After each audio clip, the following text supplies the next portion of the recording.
Well, hello, beautiful people. Welcome to our channel, Life with the Bryans. We are a hardworking family that loves to travel, laugh, eat, and have fun. And we are so glad you decided to join our adventure. As always, like, share, and subscribe.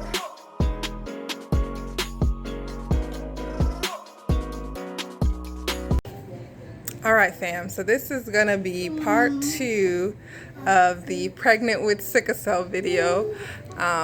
Gonna finally try to get this done, but true to mommy life, I have to do this while I'm multitasking. So I'm gonna be taking Will's hair out, trying to take Will's hair out while I'm recording this. So bear with me and let's go. All right, come on. Yeah, hold on.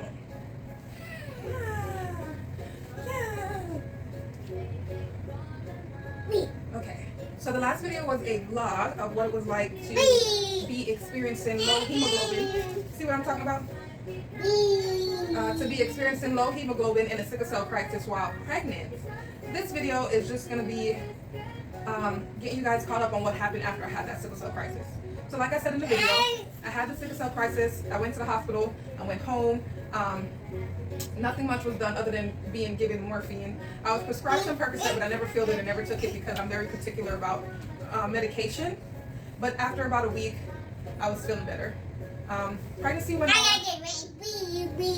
One thing about being pregnant with sickle cell, you have a lot of doctor's appointments. So in addition to my regular OBGYN visits, I had to see a high-risk specialist on a bi-weekly basis, and then I would see my regular OBGYN every 3 weeks. So at one of my high-risk specialist visits, they discovered that the baby wasn't gaining weight as much as he should have. And that's very common in women with sickle cell. It didn't happen with Will. With Will, he was actually expected to be 8 pounds, but during my induction, he lost a little bit of weight. So it didn't happen with Will, but it was happening this time with Liam. And it was really hard. Like emotionally, it was hard for me because this time around, I was eating about 10 times more than I was eating with Will, and 10 times more than I normally eat in my regular life. And he just wasn't gaining weight. I was trying to do all the right things. I was trying to sleep more, trying to rest, but I was working full time, so it was really hard to rest as much as I really wanted to rest, in addition to dealing with this busybody right here. Am I making too much noise? Am I interrupting your show? I'm sorry, I'm almost done. So yeah, so Liam wasn't gaining weight, and they said his umbilical cord was located at the edge of his placenta. There's a specific terminology for it. I'll put it on the screen. But yeah, so his umbilical cord was at the edge of his placenta. They said that was nothing dangerous, nothing really to worry about. It's fairly common, but it could also be one of the reasons why he wasn't gaining weight. But they definitely attributed his low weight to my sickle cell mainly. And that, of course, had to increase how much times I saw the high-risk specialist. So I started seeing them twice a week instead of every 2 weeks. Just so they can monitor him and make sure there was nothing going on with him. During that time, I was getting frequent migraines that I thought were just allergies, because the allergies is really bad here in Georgia. So I thought they were allergies, thought nothing of it, but other than that, I felt good. Like my energy level was good, I was eating good, I wasn't having too much back pain. You know, this pregnancy for me was less painful than my pregnancy with Will. So at one of my 2 weeks appointments, one of my weekly appointments, remember I said they were doing it twice a week. So at one of my weekly appointments, the doctor noticed that the protein in my urine was higher than normal. So she ordered a 24-hour urine sample. And when the 24-hour urine sample came back, my proteins were higher. I think they said about 10 times higher than what my proteins were when they originally tested it. So for that reason, they wanted me to be monitored for pre-eclampsia. So they did another urine sample, did my blood work, and took my blood pressure. This was maybe on a Thursday, I'm sorry. And then Friday on July 28th or July 29th. I got a call from my high-risk doctor telling me it was urgent and that I needed to come into her office right away. Yeah. Okay, busybody, be careful. So I went into the office And they did another urine sample, it was really high, and they told me that they thought I was having pre-eclampsia or developing pre-eclampsia. So she told me to immediately go to the emergency room, and they would put me on watch, so bed rest, and watch me for a couple of days just to see if I really had pre-eclampsia and what they could do to just, at the time the discussion was to just maintain until I got to 40 weeks. At this point I was 26 weeks. I was exactly 26 weeks. So I went to the hospital that Friday. I left the doctor's office, went to the hospital, not thinking anything of it. Again, I'm just being monitored. By Saturday, they officially confirmed that I had pre-eclampsia, but it wasn't bad at that time. They were just going to monitor it. By Sunday, they pretty much realized that it was bad, that I did have a severe form of pre-eclampsia, so they started me on blood pressure medication. By Monday, I had an allergic reaction to one of the blood pressure medication that they had me on. My blood pressure just would not go down. It was elevated. Probably a number of things, the pre-eclampsia, but me having to be away from this little busybody, and just not like being in the hospital at all, being worried about the baby. All of that, I think, contributed to my blood pressure just being a little higher than normal. And by Tuesday, the discussion was being had that we might have to have an emergency C-section if I wasn't able to. Yes, my love. You want me to press skip? If I wasn't able to lower my blood pressure. So y'all, let me tell you, I was in the hospital doing everything I could to lower my blood pressure. I was meditating, taking deep breath, watching what I ate, drinking water, just everything I could, and it just would not work. My blood pressure just kept spiking and spiking and spiking. Tuesday night, I started, boy, really?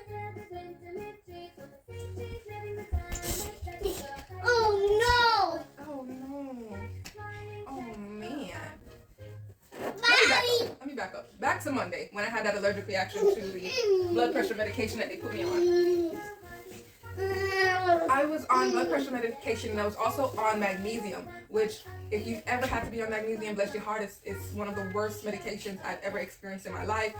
Talk about hallucinations, headaches, body ache, just feeling horrible, all trying to get my blood pressure to go down. And I was also getting steroid injections to help the baby's lungs develop, just in the event of they did have to do an emergency C-section.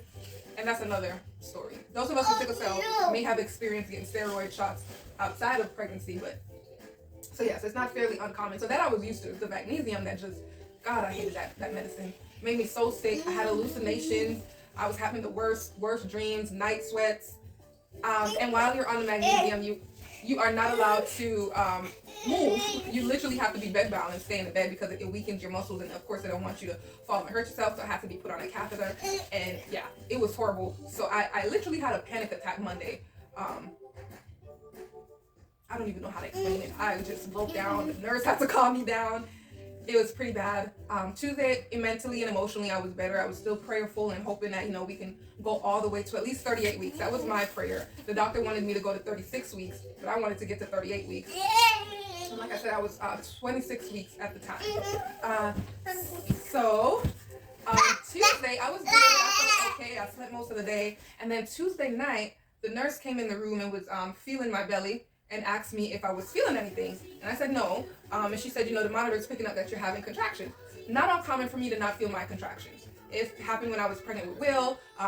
I would go to my high-risk doctors, and they would put me up to the monitor and ask me if I'm feeling the contractions. I wouldn't feel it. I think my body is just so used to pain that contractions just, whatever, it just doesn't really, you going to sleep?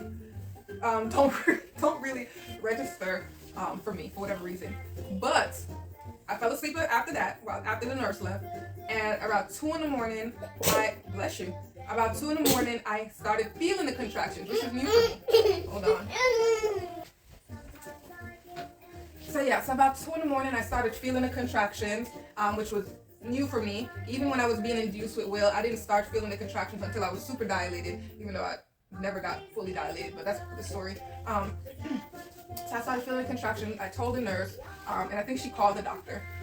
They started me on blood transfusion because, as you could guess, by this point they were preparing to deliver the baby because of the concerns between the high blood pressure and me having contractions at only 26 weeks.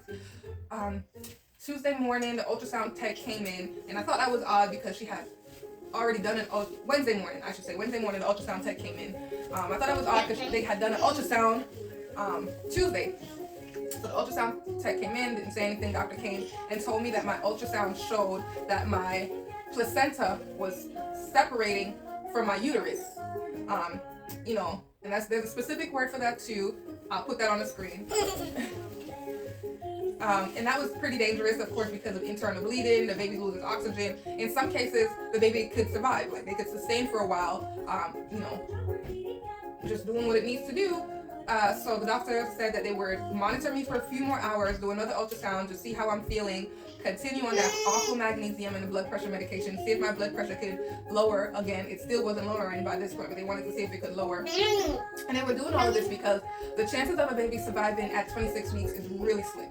The best rate of survival is anything after 30 would be ideal. 28 is okay. 26 weeks is kind of pushing it. So the doctors wanted to try to get him as much past 26 weeks as possible. No. Oh no.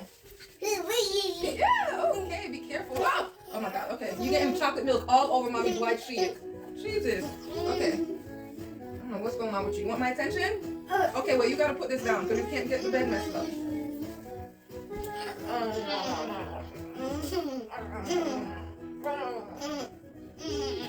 love you. Can I get a kiss? I can't get a kiss? Oh, whatever, sticky butt. Whatever. So 26 weeks is... Are you gonna drink it? You gonna drink it? Okay, well, drink it. Don't make a mess. Okay, thank you. Thank you. So about 10 o'clock after the second ultrasound, the doctor came in and said, the separation was worse than they thought and that we had to prep for surgery. By this time, I had been getting blood transfusions from Monday because my hemoglobin level dropped again. So they were giving me blood transfusion. And I think I was midway through a blood transfusion when she made the announcement. She said as soon as the blood transfusion was done, we'd be in the OR for surgery. Y'all, my biggest fear is anesthesia. I don't like anesthesia. I don't like surgery. I had to have an emergency C-section with Will too. Hated it, had a very traumatic experience, and it just...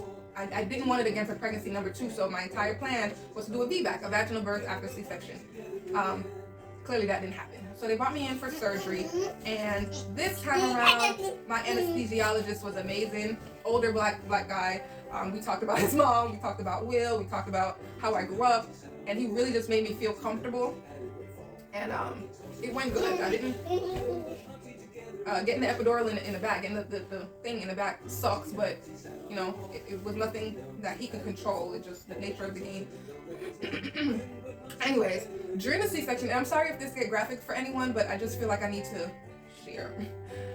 During the C-section, because Liam was so little and because of only being 26 weeks, instead of just doing a normal C-section cut like this way, they had to cut my skin this way, but once they got inside, they also had to cut this way.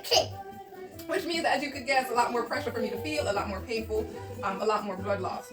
During the surgery, I lost a lot of blood, a significant amount of blood, and which is always super dangerous for us sicklers. But it was scary. I could tell just by the quietness in the room and the atmosphere that it was a lot more serious than I could see, because of course I have the partition up, so I can't see, but I could tell it was serious. They got Liam out, and he let out the loudest little cry in the world, and Mama cried.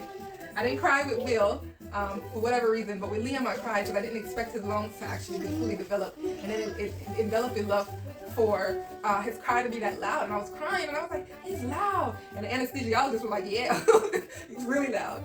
So he was good. He came out beautiful, chocolatey brown, 26 weeks at, I'm sorry, I'm getting emotional. 1 pound 9 ounces. I can't remember how long he was, but he wasn't very long. But yeah, he made it. He was okay. And while they were trying to get me stitched up, they were having a hard time because I just kept bleeding so much. The bleeding was pretty severe, and to the point where when the doctor was trying to, close me back up, she made a mistake. Nothing against her. I actually would highly recommend her as a doctor. It's just the nature of the game. When someone's losing that much blood, to be able to see how you're stitching and you know. So she actually had to reopen me. Yeah, she had to open me back up, and that was not painful. It's not pain you feel when you're under anesthesia, but pressure. Like your body, my body at least, was being. I could feel her moving and pulling and pushing the blood out and trying to stitch me up together. Like I could literally feel her, and my body was moving. And at one point I did start feeling pain, and the anesthesiologist picked up on it, and he was like, you know, is it okay if he gave me some pain medicine, because he could tell I was in pain. Sure enough, I was, so he gave me some pain medicine and I started feeling better. The doctor eventually got me stitched back up, but not before her, another doctor, and like 2 nurses had to push a little bit blood out of my abdomen to finally get me closed.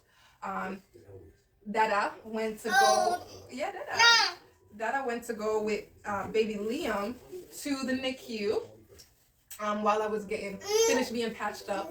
So once my surgery was done, this didn't happen after my C-section with Will, or at least I don't remember it. But again, the experience was traumatic for me because the anesthesia didn't take well with Will, so maybe I blocked it out. But after this C-section, they had to push blood out of me, and that was probably the worst of the experience. When I tell you, it was so painful.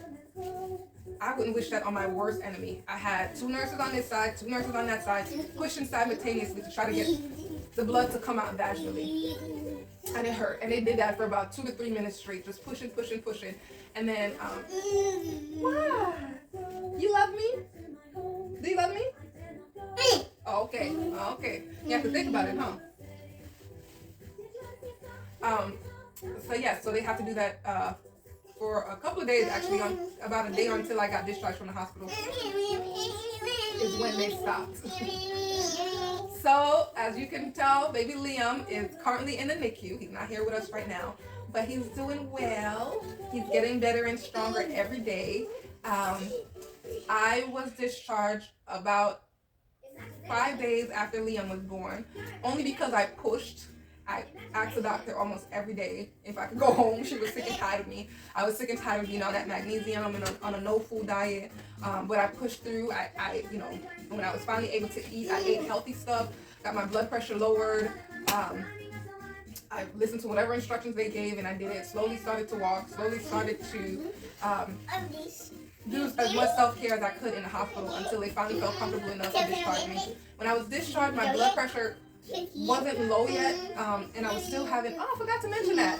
The pre-eclampsia actually messed up my kidneys and liver.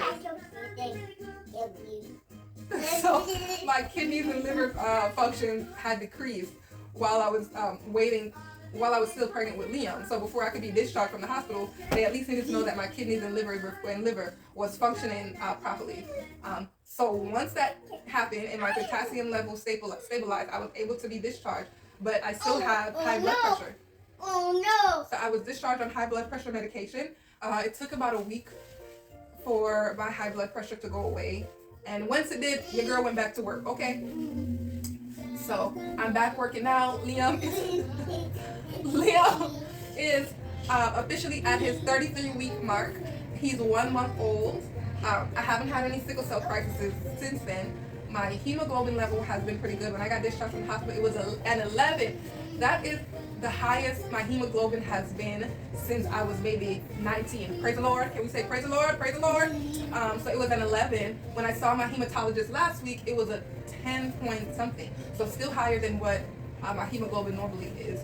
My bilirubin level is a little high, hence why my eyes are a little yellow. I'm not having a sickle cell crisis, so I'm not sure why my bilirubin is high. It's a result of everything I've been through in the past month. But other than that, I'm good. I haven't had any crises. I haven't had any issues with pain other than my child, me and my back. And I've been good. So thank you for watching part 2. I'm going to go get some coffee. And I think it's almost time for me to start working. So get this little guy settled down and fix my bed since he wants to destroy it and get work started.